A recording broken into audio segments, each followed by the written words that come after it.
Bismillahirrahmanirrahim. Assalamualaikum warahmatullahi wabarakatuh.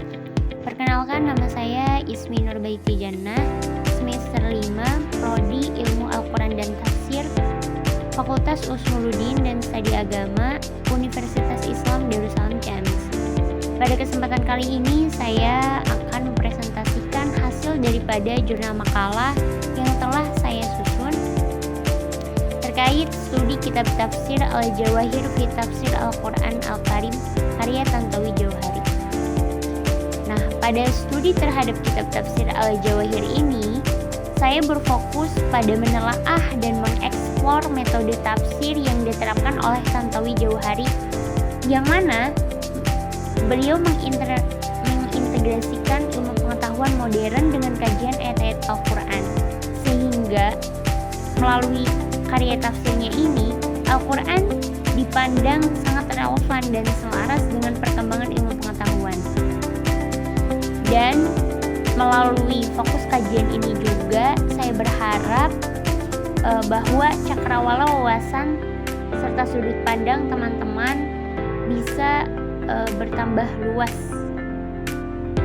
terutama dalam memahami karya tafsir Tantowi Jauhari ini.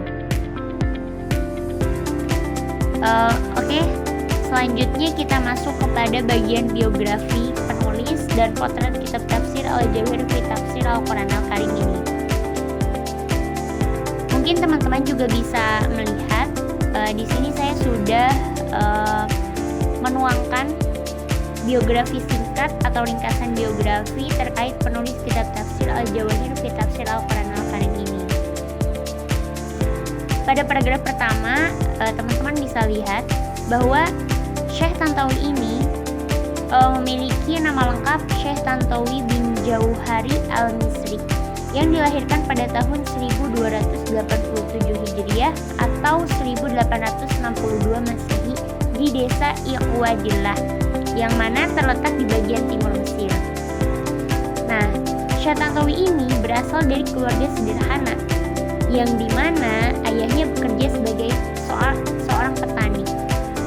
Nah, sejak kecil Syekh Tantowi ini memiliki kecintaan yang sangat kuat terhadap agamanya dan memiliki semangat yang sangat tinggi dalam mendorong umat Islam agar memiliki iman yang kuat melalui pemikiran tentang alam. Syekh Tantowi ini seseorang yang bermadhab Syafi'i al-Asy'ari.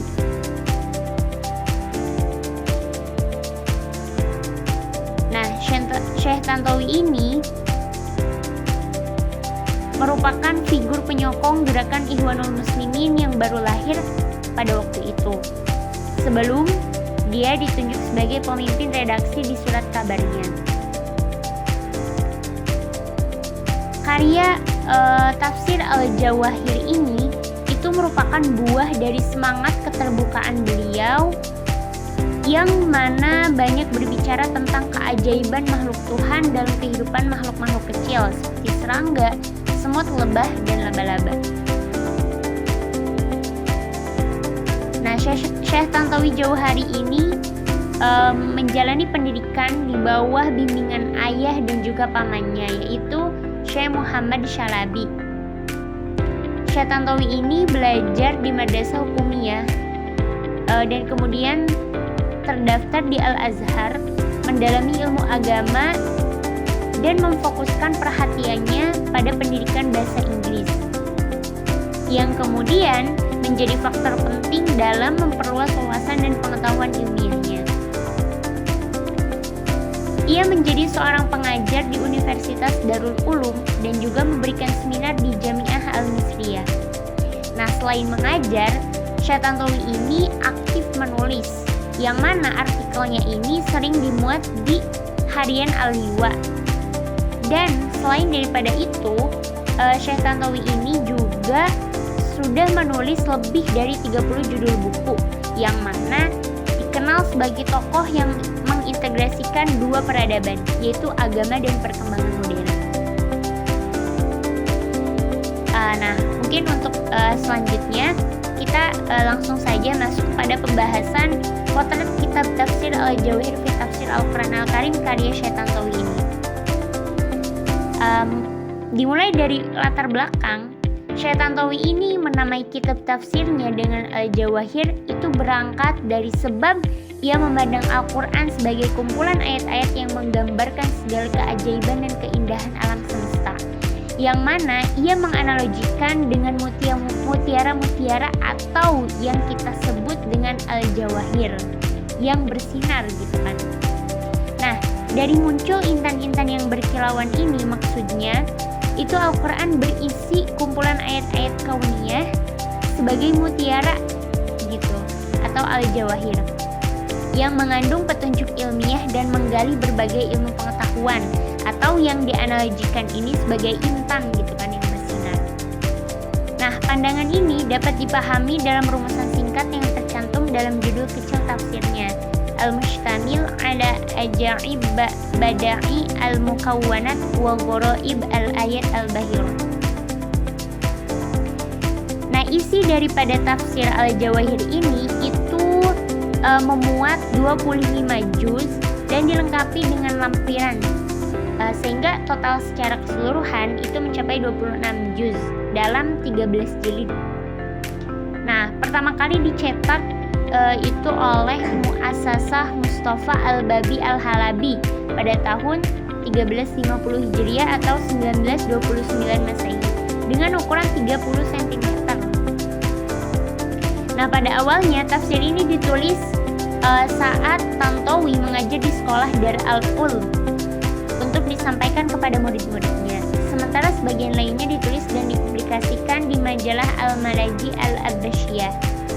Nah, tafsir ini kemudian akhirnya diselesaikan pada usia beliau yang ke-55 tahun pada subuh Selasa 21 Muharram 11 Agustus 1925 Masehi.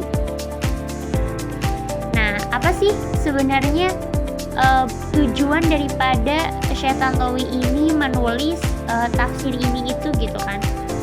Nah, ternyata tujuan beliau dalam menulis karyanya ini yaitu Tafsir Al-Jawahir itu untuk mendorong kaum muslimin melakukan kajian terhadap sains-sains alam agar Islam dapat bangkit dan unggul dibandingkan Eropa dalam berbagai bidang termasuk agrarisnya, medis, pertambangan, matematika, arsitektur, astronomi, serta sains dan industri lainnya.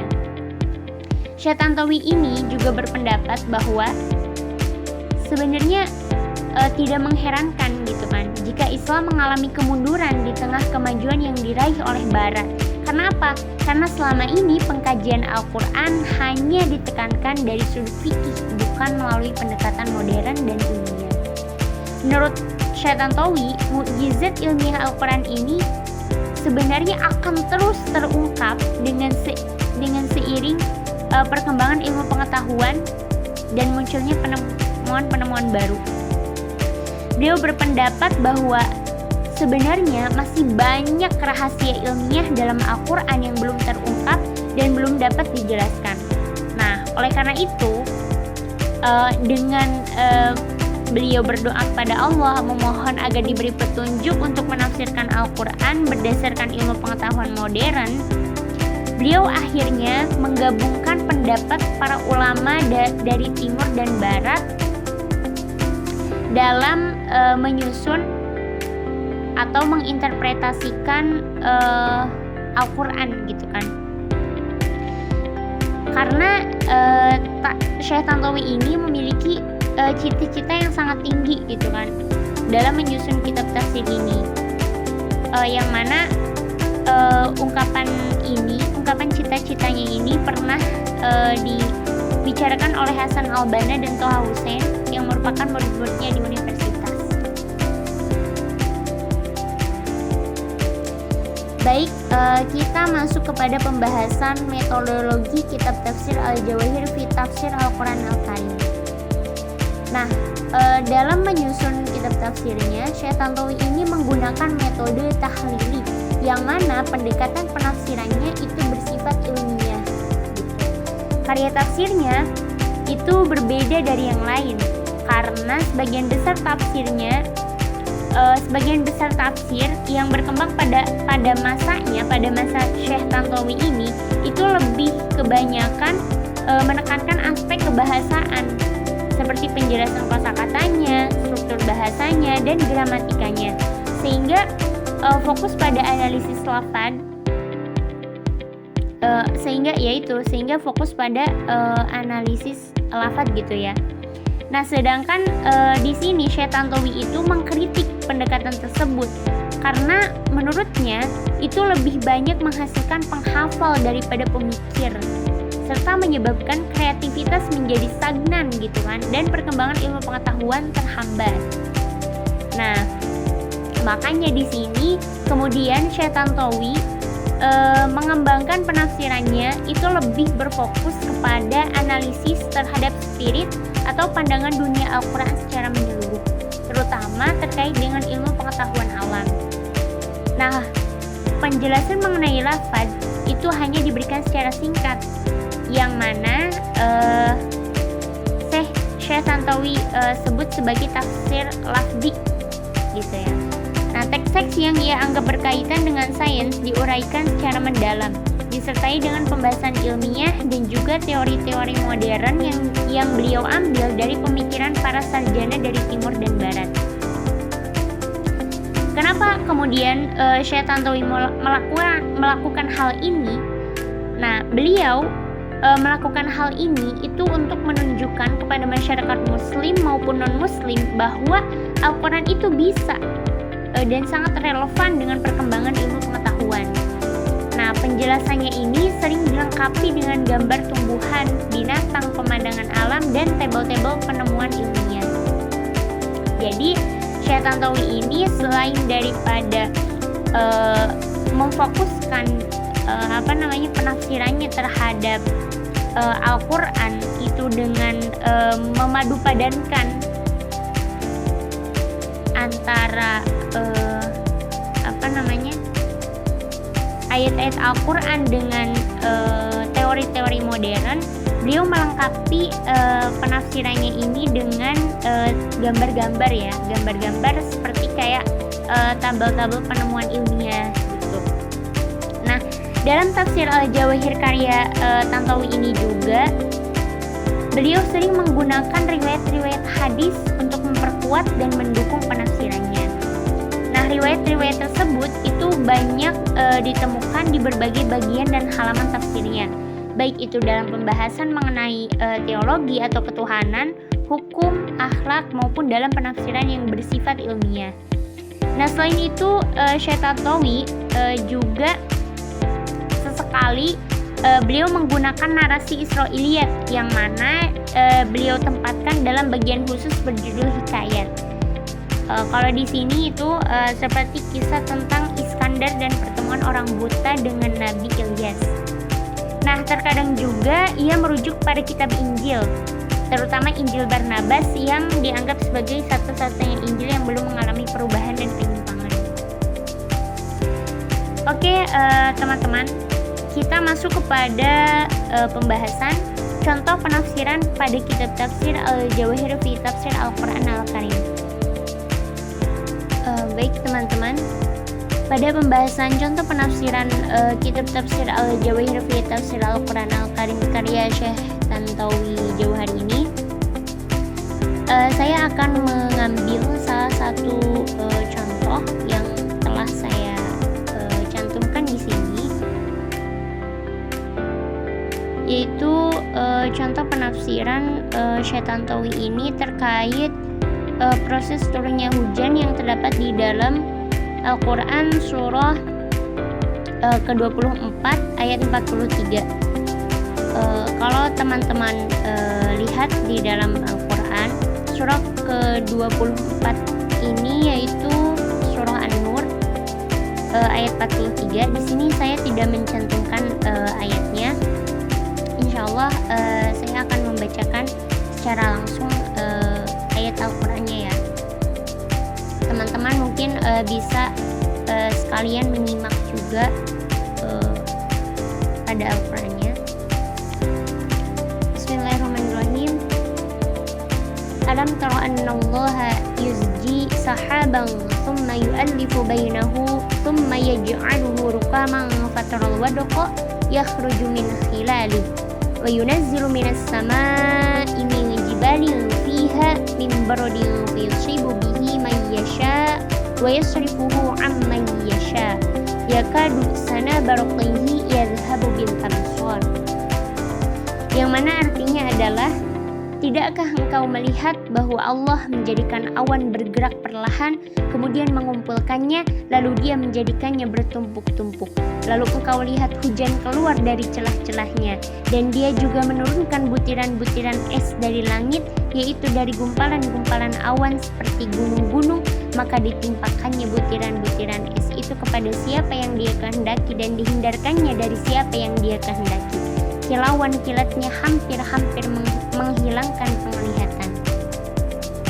Nah, menurut Syekh Tantawi dalam penafsirannya, ini dimulai dengan Allah yang menggerakkan awan hingga membentuk gumpalan tebal akibat dorongan angin, sebagaimana disebutkan dalam Quran surah ke-25. Kalau kita lihat di dalam Al-Qur'annya, yaitu surah Al-Furqan ayat 48, dan Quran surah 15, atau kalau kita lihat di dalam Al-Qur'an ini merujuk kepada surah Al-Hijr ayat 22 ya. Nah, kedua ayat ini beliau menganggap itu sebagai keajaiban dan menjadi dasar ilmiah bagi ilmu pengetahuan. Nah, ayat tersebut menunjukkan bukti kekuasaan Allah yang mengirimkan angin dan menurunkan hujan, sehingga bumi yang tadinya gersang dapat hidup kembali. Nah, selain itu, hembusan angin juga berfungsi untuk penyerbukan atau mengawinkan gitu ya, mengawinkan tumbuh-tumbuhan. Kata al-waqih atau penyerbukan itu menjadi salah satu petunjuk yang dapat dipahami dari Al-Quran. Nah, ilmu penyerbukan ini itu dalam bidang botani sangat penting karena jumlah daun pada bunga jantan dan betina merupakan hasil dari proses pengetahuan ini.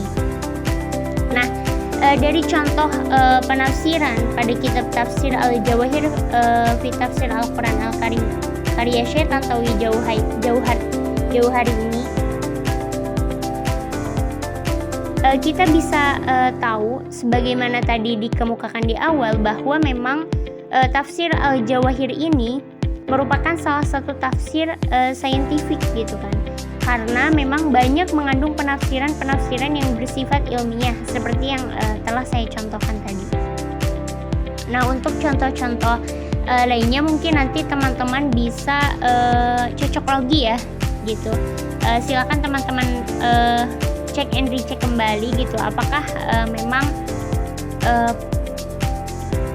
penafsiran pada kitab tafsir Al-Jawahir karya Syekh Tantawi ini benar-benar gitu kan memuat banyak penafsiran yang bersifat ilmi atau ilmiah gitu. Nah, teman-teman, mungkin presentasi dari saya terkait studi kitab tafsir karya Jawahir karya Syekh Tantawi Jauhari ini dicukupkan sekian. Kesimpulannya adalah bahwa sebagaimana yang telah kita tahu, Al-Quran ini merupakan kitab keagamaan yang mana memiliki fungsi sebagai petunjuk dan pedoman bagi kehidupan umat manusia. Tetapi kita juga tidak bisa menafikan bahwa Al-Quran mengandung isyarat dasar-dasar ilmiah yang mencakup berbagai disiplin ilmu gitu kan, seperti sebagaimana tadi yang saya contohkan gitu ya pada contoh penafsiran tafsir karya Syekh Tantawi ini. Di dalamnya memang Al-Quran itu di dalamnya memang memuat berbagai ilmu pengetahuan gitu kan. Salah satunya tadi ilmu botani. Nah, hakikat daripada ilmu yang ada di dalam Al-Quran ini itu bersifat qot'i ataupun mutlak. Nah, sementara ilmu manusia itu bersifat tidak final atau tidak mutlak karena dibatasi oleh percobaan, kondisi, waktu, serta perangkat yang digunakan. Nah, teori dan penemuan-penemuan ilmiah yang banyak kita ketahui itu bersifat sementara atau dapat runtuh ataupun diperbarui oleh teori-teori baru yang mungkin akan muncul beberapa tahun setelahnya gitu kan. Nah, untuk itu penemuan ilmiah itu jangan dijadikan sebagai dasar untuk menilai apakah memang Al-Quran ini kebenaran dari Tuhan gitu kan. Karena semisalnya memang teori ataupun penemuan ilmiah ini dijadikan dasar dalam menilai kebenaran Al-Quran, maka ada kemungkinan kebenaran Al-Quran bisa dipatahkan oleh teori ilmu pengetahuan baru yang muncul setelahnya gitu kan. Nah, maka tentu hal ini sangat mustahil gitu kan, karena Al-Quran sudah bersifat permanen atau mutlak dan merupakan firman atau pesan Tuhan yang tidak mengandung keraguan atau kesalahan. Nah, boleh jadi Syekh Tantawi dan para pendukung tafsir ilmi yang lainnya itu memiliki niat baik dalam membuktikan kebenaran Al-Quran dan membangkitkan semangat kaum muslim di tengah stagnasi dan kemundurannya. Nah, tetapi memang metode yang mereka gunakan itu dianggap kurang efisien ya, karena ada batasan-batasan yang mengatur penafsiran baik dari segi bahasa maupun kaidah penafsirannya. Cukup dikatakan bahwa di dalam Al-Quran ini tidak ada satupun teks yang bertentangan dengan teori dan prinsip keilmuan yang ada atau yang akan ditemukan, selama teori tersebut didasarkan pada prinsip kebenaran dan realitas yang benar. Ya gitu, teman-teman. Saya sebagai presentator pamit undur diri. Mohon maaf atas segala kurang dan hilaf yang murni dari kebodohan saya sebagai manusia. Ditutup dengan doa hasbunallahu wa ni'mal wakil. Wassalamualaikum warahmatullahi wabarakatuh. Selamat jumpa di pertemuan-pertemuan